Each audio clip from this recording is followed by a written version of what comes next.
మందిని 1000 కోట్లు పెట్టి మీరు కొన్నంత మాత్రాన ఇవాళ ఎవరు ప్రజలు మొత్తం కూడా గమనిస్తూ ఉన్నారు. ఇవాళ రేవంత్ రెడ్డి గారు సంపాదించిన అవినీతి సొమ్ముతోని ఇవాళ మా 10 మంది ఎమ్మెల్యేలను ఒక్కొక్కరికి 100 కోట్ల రూపాయలు ఇచ్చి ఇవాళ వాళ్ళని కొన్నారు. ఖచ్చితంగా మీకు ప్రజలు రేపు బై ఎలక్షన్స్ రాక తప్పదు. ఈ బై ఎలక్షన్లు వచ్చినప్పుడు మీరు ఓడిపోవడం ఖాయం. ఇలా దానం నాగేందర్ గారు పెద్ద పెద్ద మాటలు మాట్లాడండి. దానం నాగేందర్ గారు మొన్న మాట్లాడుతూ ఆ రోజు నన్ను అన్నాడు, నిన్ను హైదరాబాద్ రోడ్ల మీద తిరగనియమన్నావు. దానం నాగేందర్ గారు మీరు హైదరాబాద్ రోడ్ల మీద నన్ను తిరగని అన్నారు కదా, రేపు మీరు ఇదే హైదరాబాద్ రోడ్ల మీద మిమ్మల్ని ఉరికిస్తాం. Just 1 month, just wait and watch brother. 1 monthలో ఉరికిస్తాం.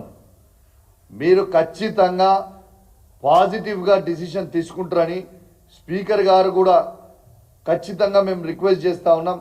మీరు పాజిటివ్గా డిసిషన్ తీసుకోవాలని నేను కోరుతా ఉన్నాను.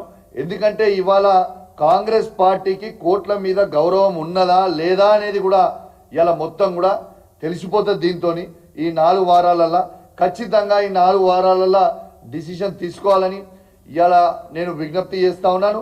ఇలా నిజంగా డిసిషన్ తీసుకోకపోతే కోర్టే స్వయంగా చెప్పింది, సుమోటో కింద తీసుకొని మళ్ళా కేసుని రీఓపెన్ చేసి మేము డిసిషన్ తీసుకునే పరిస్థితి వస్తుంది అని ఇలా చెప్పారు. కాబట్టి ఖచ్చితంగా డిసిషన్ తీసుకుంటారని నేను పాజిటివ్గా కోరుతా ఉన్నాను.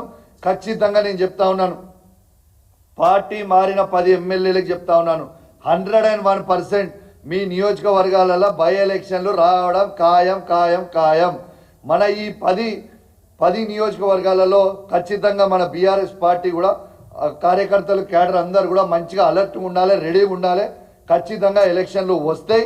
ఖచ్చితంగా మళ్ళా మనము బీఆర్ఎస్ పార్టీ జెండా ఎగిరేపోతా ఉన్నాం. ఆ 10 నియోజకవర్గాలను కూడా మన క్యాడర్కి మొత్తం కూడా తెలియజేస్తూ, మరియు దాంతోపాటు ఇది బీఆర్ఎస్ పార్టీ విజయం. కేసీఆర్ గారి నాయకత్వంలో కేసీఆర్ గారి ఆదేశాల మేరకు మేము వివేక్ గారు యావత్ బీఆర్ఎస్ పార్టీ మొత్తం నిర్ణయం కూడా తీసుకుని ఇలా కోర్టుల పిటిషన్ వేసినందుకు ఇలా అద్భుతమైన పాజిటివ్ రిజల్ట్ వచ్చినందుకు కూడా కోర్టుకు ధన్యవాదాలు తెలియజేస్తూ ఇదొక బీఆర్ఎస్ పార్టీ విజయం అని కూడా ఈ సందర్భంగా తెలియజేస్తూ సెలవు తీసుకుంటాను.